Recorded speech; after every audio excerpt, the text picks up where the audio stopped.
Now, what's Allah's response? What does Allah want you to do? What does Allah want me to do? What does Allah want every young man and woman in this community to do? He says, وَمَا تُقَدِّمُوا لِأَنفُسِكُمْ مِنْ خَيْرٍ.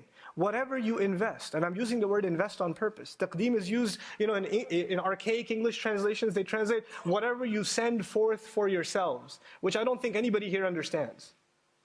Sending forward for yourself basically means investing. When you put money in a business, then you don't get the money back right away. You'll get it later on, meaning you sent it ahead. A few years later, it'll come back to you. Allah is actually telling us to invest in ourselves. Not just in terms of the akhirah, which is obvious, but even in terms of dunya. There are things you need to improve about yourself, and you will see the gains of that later on in life.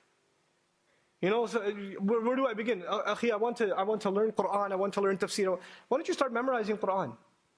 No, tell me, how do I learn everything about Arabic? Okay, well, why don't you start with memorizing the Quran a little bit? No, give me something more elaborate. I need something more exotic. You need to invest in yourself. You need to put some time in for yourself.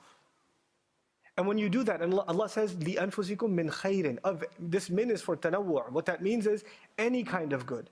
Don't underestimate the good that people do in a community. Don't underestimate the good that you're capable of. And Allah has, this min is it's a huge mercy from Allah, because the good that you're capable of, I'm not capable of. And the good that I'm capable of, you're not capable of. The opportunities that Allah gave you, He did not give me. And the opportunities Allah gave me, He did not give you. Every one of us has a different set of opportunities, a different set of challenges.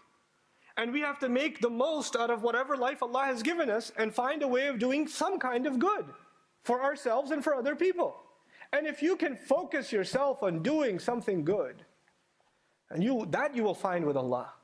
تَجِدُوهُ عِنْدَ اللَّهِ إِنَّ اللَّهَ بِمَا تَعْمَلُونَ بَصِيرٌ. It's what an eloquent conclusion. No doubt Allah is in full view, especially of what you do. This بِمَا تَعْمَلُونَ, is muqaddam, what's called for ikhtisas. It's exclusivity. In other words, especially the things that you people do, Allah is watching carefully. Allah has full view, especially of what you Muslims do. You Muslims are so obsessed about what the kuffar are doing, what the Ahlul Kitab are doing, what their propaganda is, what their attacks are. You're so obsessed with them, and you have no concern about what you're doing. And Allah says, I do not concern myself with what they are doing, I am concerned with what you're doing. Inna Allah bima ta'maluna basir. No doubt Allah is in full view in regards to what you people do.